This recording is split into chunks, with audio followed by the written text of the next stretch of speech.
के बीच चौपाल पर कुछ लोग इकट्ठा थे। अचानक एक सैनिक घोड़े पर बैठा आ पहुंचा। सैनिक के आते ही लोग उसके चारों तरफ जमा हो गए। सुनो सुनो सुनो, राजा रणवीर ने ऐलान किया है कि उनके पूर्वजों का खजाना जो कि कनिष्क जंगल में छिपा हुआ है, उसे जो भी ढूंढ निकालेगा उसे आधा खजाना दिया जाएगा। ये खजाना हमारे राज्य की शान और गौरव का प्रतीक है।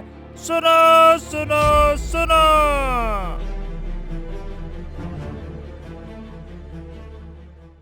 गांव के लोग आपस में बातें करने लगते हैं। कुछ लोग खुश थे तो कुछ डर रहे थे। खजाना ढूंढना तो वाकई में बड़ी बात है, आधा माल भी मिलेगा। लेकिन भैया, ये कनिष्क जंगल, ओहो, अरे वहां जाने के बारे में सोचकर ही रोंगटे खड़े हो जाते हैं। अरे सुनते हैं कि जंगल में अजीब अजीब आवाजें आती हैं। हाँ, अरे वहाँ जो जाता है ना, वहाँ से लौट कर नहीं आता है। हाँ।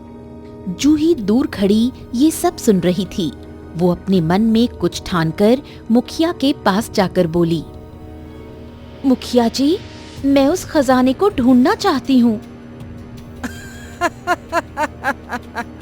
अरे तू अरे अरे जूही, तू जंगल में खजाना ढूंढेगी हैं? अरे पैदा होते ही तू अपने माता पिता को खा बैठी। अरे जहाँ जाती है वहाँ कोई न कोई अनहोनी हो जाती है, और अब तू कहती है कि तू राजा का खजाना ढूंढेगी। मेरी गंगा मौसी बताया करती थी कि मेरे परदादा राजा रणवीर के परदादा के सबसे अच्छे मित्र और विश्वास पात्र थे। अरे अगर राजा रणवीर को खजाना मिलने भी वाला होगा ना, तो वो तेरी मनहूसियत की परछाई से वो भी गुम हो जाएगा। चल, मैं चलता हूँ। इतना बोलकर मुखिया जोर से हंसता हुआ वहां से चला गया। जूही निराश होकर अपने घर लौट आई। उसके चेहरे पर मायूसी और आंसू थे। मेरे माता पिता मुझे छोड़कर चले गए और ये दुनिया भी मुझे अकेला छोड़ चुकी है। गांव वाले मुझे मनहूस कहते हैं, लेकिन मैं जानती हूँ कि मैं गलत नहीं हूँ।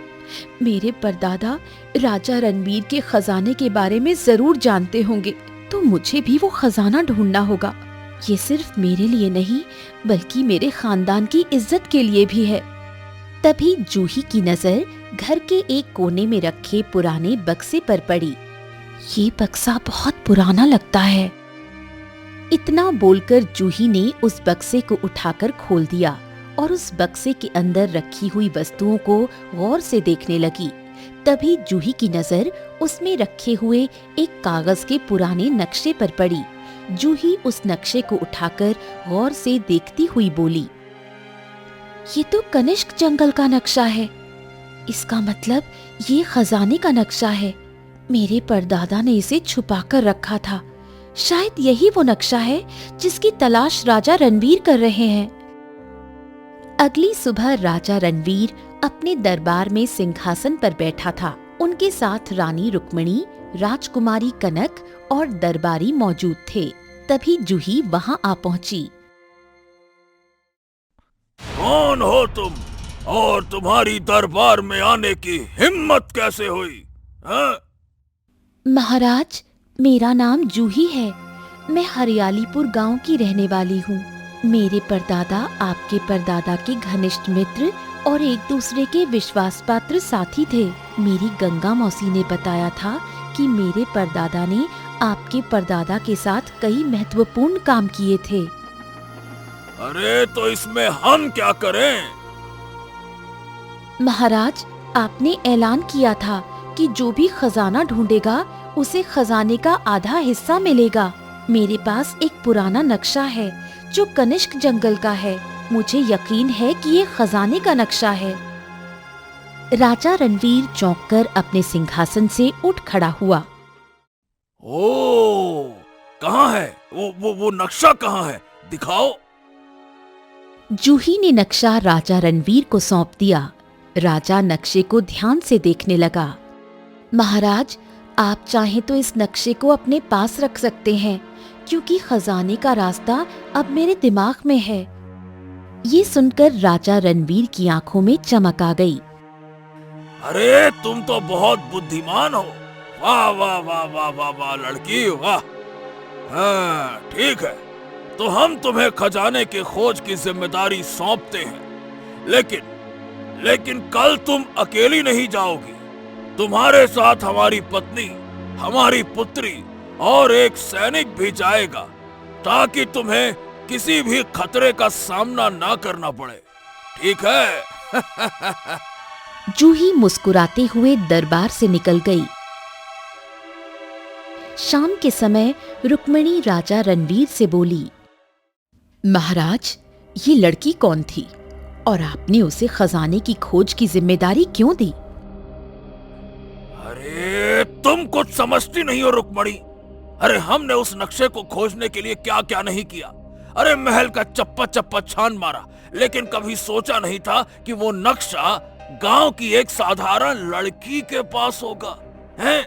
अरे मेरा परदादा भी ना एक नंबर का मूर्ख था, मूर्ख, जो इस तरह की चीजों को किसी और के भरोसे छोड़ दिया करता था। अगर ऐसा है तो आपने उस लड़की को राज दरबार से भगाया क्यों नहीं? आपने उसे खजाने की खोज की जिम्मेदारी क्यों दी? तुम्हें राजनीति का कुछ भी नहीं पता रुक्मिणी। अरे दरबार में कई दरबारी बैठे थे। अगर मैंने उन्हें भगाया होता ना, तो सबको शक होता कि मुझे लालच है, इसीलिए मुझे ये नाटक करना पड़ा। हाँ। लेकिन आपने हमें और राजकुमारी को उसके साथ भेजने की बात क्यों की? हाँ तो देखो, कनिष्क जंगल बहुत ही खतरनाक है। तुम तीनों का काम है कि जूही को रास्ते से हटा दो। हाँ, अरे उसको खत्म कर दो। अरे नक्शा तो वैसे भी अब मेरे पास है। सबको यही लगेगा कि वो खजाने की खोज में जंगल में लापता हो गई। हाँ। ये सुनकर रानी रुक्मिणी मुस्कुराने लगी। अगले दिन महल के बाहर बगीचे में राजा रणवीर, रानी रुक्मिणी, राजकुमारी कनक और एक सैनिक खड़े थे। तभी जूही वहां आ पहुंची। हाँ जूही, तुम्हारे साथ मेरी पत्नी रानी रुक्मिणी, मेरी पुत्री राजकुमारी कनक और ये सैनिक जाएगा। ये तुम्हारी सुरक्षा के लिए, ठीक है? महाराज, आपने मुझ पर इतना बड़ा उपकार किया है। ये जिम्मेदारी सौंपने के लिए मैं आपकी आभारी हूँ। अरे बस बस बस बस, तुम इतनी विनम्र क्यों हो? मेरे माता पिता बहुत धनवान थे। जब मेरा जन्म हुआ तभी अचानक हमारी फसलें सूखने लगी। उनकी जमीन बंजर हो गई। कुछ ही दिनों बाद मेरे माता पिता का देहांत हो गया। मेरी परवरिश मेरी गंगा मौसी ने की, लेकिन जब मैं 10 साल की हुई तब गंगा मौसी भी मुझे छोड़कर चली गई। तब से गांव के लोग मुझे मनहूस कहने लगे। मुझे विश्वास है महाराज, जब मुझे खजाना मिलेगा तो मैं उसका हिस्सा लेकर अपनी गरीबी दूर करूंगी और अपनी जैसी गरीब स्त्रियों की सहायता करूंगी।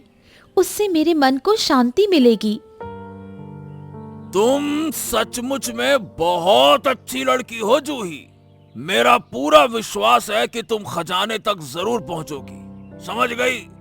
जाओ। कुछ देर बाद जूही, रानी रुक्मिणी, राजकुमारी कनक और सैनिक जंगल की ओर रवाना हो गए। कुछ घंटों बाद वो सब कनिष्क के जंगल के घने पेड़ों के बीच से गुजर रहे थे। जंगल में पक्षियों की आवाजें और हल्की सरसराहट का माहौल था। कुछ देर बाद रानी रुक्मिणी सभी को एक सुंदर झरने के पास रुकने का आदेश देती हुई बोली, यात्रा लंबी है, थोड़ी देर यहाँ रुककर आराम कर लेना चाहिए। ये झरना बहुत सुंदर और शांत है। जूही झरने की ओर देखने लगी।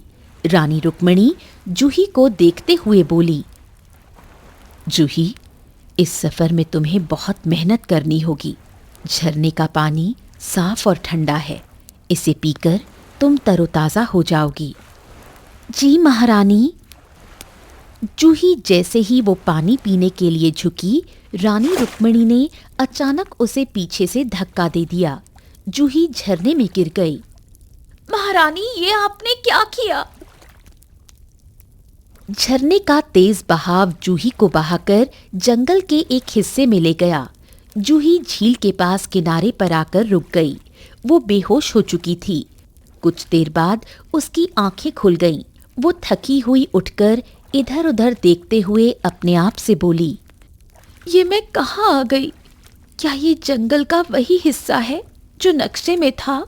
तभी उसकी नजर झाड़ियों पर पड़ी, जहां एक सुंदर लड़की घायल अवस्था में पड़ी थी। ये कौन है और इसके पर कैसे हैं? जूही घायल लड़की के पास चली गई। लड़की दर्द से करहा रही थी। तुम कौन हो और यहाँ कैसे? मैं एक परी हूँ। परी?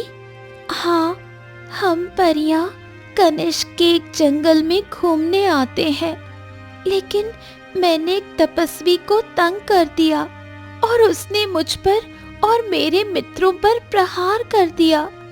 अब मैं घायल हूँ, मेरी मदद करो। मैं तुम्हारी मदद कैसे कर सकती हूँ? मुझे तो खुद मदद की जरूरत है। मैं रास्ता भटक गई हूँ। झाड़ियों की मिट्टी चमत्कारी है, उसे मेरे घावों पर लगा दो, मैं ठीक हो जाऊंगी। फिर मैं तुम्हारी मदद करूंगी। जूही को परी पर दया आ गई। वो झाड़ियों की मिट्टी उठाकर परी के घावों पर लगाने लगी। कुछ ही पल में परी के घाव ठीक हो गए। तुम ठीक हो गई, अब कृपया मुझे रास्ता दिखा दो। मूर्ख इंसान, मैं तुम्हारी मदद क्यों करूंगी? इंसानों ने ही मुझे चोट पहुंचाई। तपस्वी भी इंसान था। तुम सब स्वार्थी हो। इतना कहकर परी गायब हो गई। जूही को इस धोखे से बहुत बुरा लगा। वो निराश होकर वहीं बैठकर खुद से बोली, ये जंगल कितना अजीब है। यहाँ हर कोई धोखा देता है, लेकिन मैं हार नहीं मानूंगी। भगवान, मुझे सही रास्ता दिखाओ। जूही उठकर धीरे धीरे आगे बढ़ने लगी। कुछ दूर चलने के बाद उसकी नजर एक गुफा पर पड़ी। ये तो वही गुफा है। नक्शे के अनुसार खजाना यहीं कहीं होना चाहिए। इतना बोलकर जूही गुफा के पास पहुंच गई। गुफा चारों ओर से घने पेड़ और पत्थरों से ढकी जगह थी। गुफा के मुहाने पर राजकुमारी कनक बैठी थी। उसका चेहरा उदासी से भरा हुआ था। राजकुमारी कनक, आप यहाँ? जूही, मुझे अपनी माँ से ऐसी बिल्कुल भी उम्मीद नहीं थी। अगर मुझे पता होता कि माँ तुम्हें झरने में धक्का दे देंगी, तो मैं उन्हें ऐसा कभी नहीं करने देती। ये सब आप जानती थी? जब मैंने देखा कि माँ ने तुम्हें झरने में धक्का दिया, तो मैं उनसे बहस किए बिना वहां से चली आई। मैं तुम्हें ढूंढना चाहती थी, लेकिन डर और शर्म से बस यहीं बैठकर रोती रही। अब तुम्हें सही सलामत देखकर मेरा दिल हल्का हो गया है। जूही, मुझे पता है कि खजाना कहाँ है। माँ नहीं चाहती कि तुम्हें वो खजाना मिले, क्योंकि वो गरीबों से नफरत करती हैं। लेकिन मैं चाहती हूँ कि वो खजाना तुम्हें मिले। इससे पहले कि माँ खजाने तक पहुँचना होगा। आपकी बात सुनकर मुझे बहुत खुशी हुई राजकुमारी। आपने साबित कर दिया कि आप अपनी माँ की तरह नहीं हैं। मैंने नक्शा ध्यान से देखा था। मैं एक आसान और सुरक्षित रास्ता जानती हूँ। अगर हम जल्दी चलें तो खजाने तक पहले हम पहुँच सकते हैं। तो चलिए राजकुमारी, आपका साथ पाकर मुझे पूरा यकीन है कि हम खजाना हासिल कर लेंगे। कनक और जूही गुफा के पास से आगे बढ़ गई। कनक उसे एक पहाड़ी की ओर ले गई।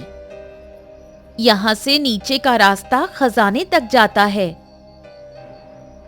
जूही पहाड़ी के किनारे खड़ी होकर नीचे देखने लगी। अचानक कनक ने पीछे से उसे धक्का दे दिया। जूही चीखते हुए गिरने लगी। राजकुमारी, आपने ये क्यों किया?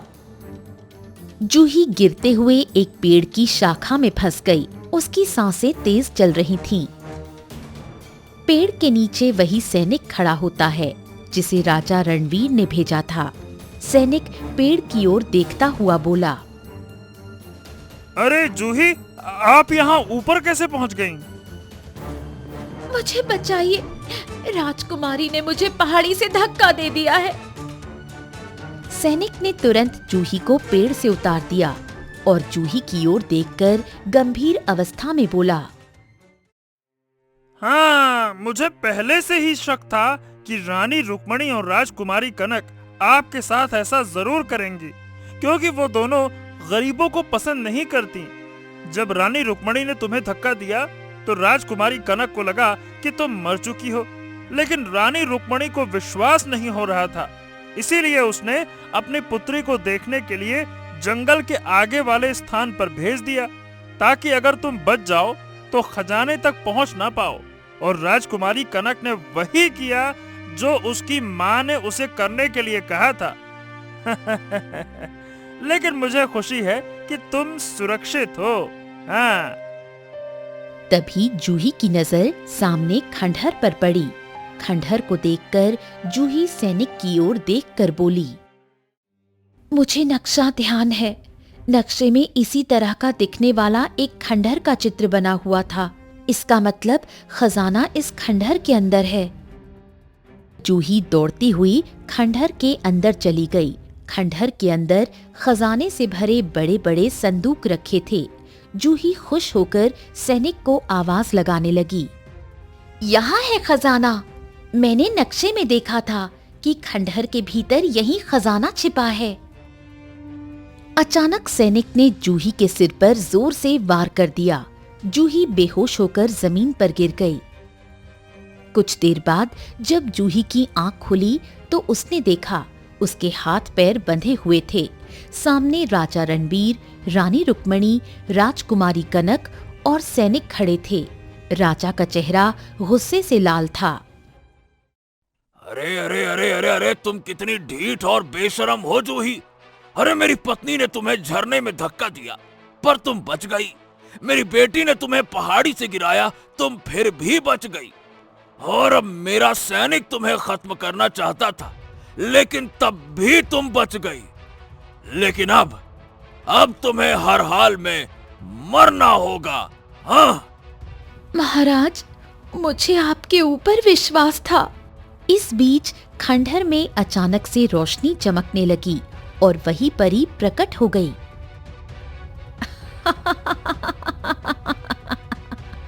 मुझे लगा था कि तुम जंगल में भटक जाओगी और कनिष्क जंगल के खतरनाक जानवर तुम्हें खत्म कर देंगे, लेकिन तुम तो बहुत ढीठ हो जूही। तुम कौन हो? और यहाँ क्या करने आई हो? मैं एक और दुनिया की प्राणी हूँ। हमारी दुनिया का एक अदृश्य द्वार इसी खंडहर से खुलता है।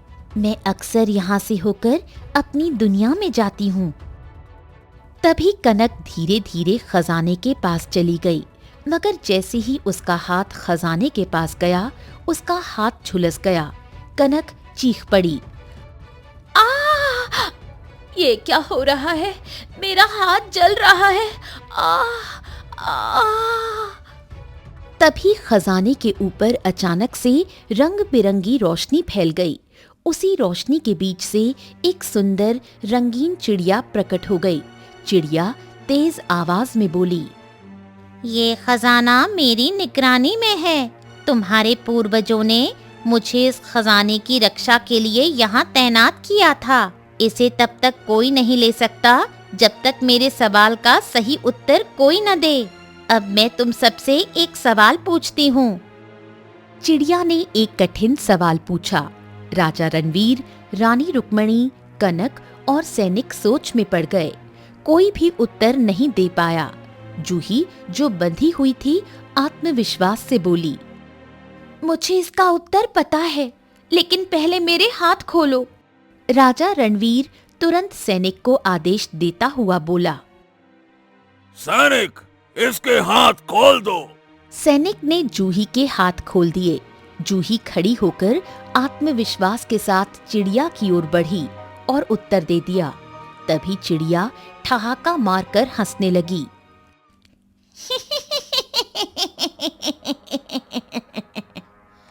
मूर्ख लड़की, तुझे ये उत्तर नहीं देना चाहिए था।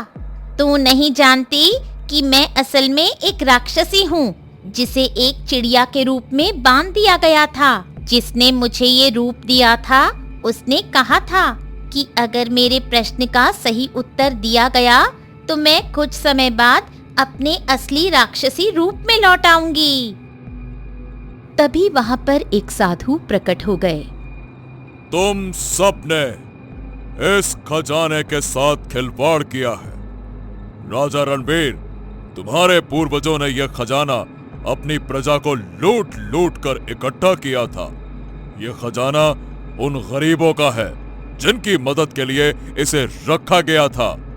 इतना बोलकर साधु जूही से बोले, जूही, तुम्हारे परदादा राजा रणवीर के परदादा के साथी थे, लेकिन जब उन्होंने देखा कि राजा प्रजा को लूट रहे हैं, तो उन्होंने इस खजाने को जंगल में छिपा दिया और नक्शा अपने पास रख लिया। राजा रणवीर के परदादा ने तुम्हारे परदादा को बहुत यातनाएं दी, लेकिन उन्होंने कभी भी इस खजाने का पता नहीं बताया। इतना बोलकर साधु परी की ओर देखकर बोले, तूने ही मेरी तपस्या में विघ्न डाला था और मैंने तुझे अपने मंत्रों की शक्ति से घायल कर दिया था।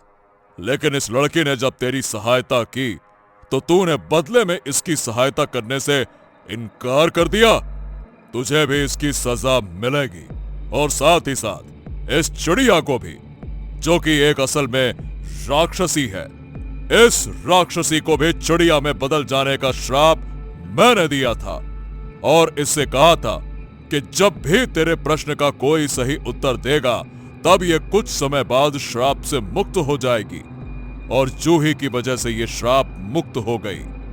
मगर इसके बाद भी इसने जूही की कोई सहायता नहीं की, और करेगी भी क्यों, क्योंकि ये एक राक्षसी है। तुम सब दोषी हो, मक्कार हो, धोखेबाज हो। तुम सबको सजा मिलनी चाहिए। इतना बोलकर साधु की आंखों में रंग बिरंगी किरणें निकलने लगी। देखते ही देखते रानी रुक्मणी, राजा रणवीर, सैनिक, परी, कनक और चिड़िया जलकर राख हो गए और गुफा में शांति फैल गई। साधु मुस्कुराते हुए जूही की ओर देखकर बोले, जूही बेटा, तुम एक बहुत बहादुर लड़की हो। इस खजाने का अधिकार केवल तुम्हारा ही है। जाओ, आज से यह खजाना तुम्हारा हुआ। इस खजाने को तुम कहीं भी ले जा सकती हो, और मैं जानता हूं कि तुम्हारा खजाना पाने का मकसद अपनी ही जैसी कन्याओं की सहायता करना था। अब तुम गरीब लोगों की सहायता कर सकती हो, और तुम ऐसा ही करोगी। मुझे तुम पर पूरा विश्वास है। जाओ। इतना बोलकर साधु वहां से गायब हो गए। जूही अब उस खजाने की मालकिन बन चुकी थी और दोषियों और धोखेबाजों को उनके किए की सजा मिल चुकी थी।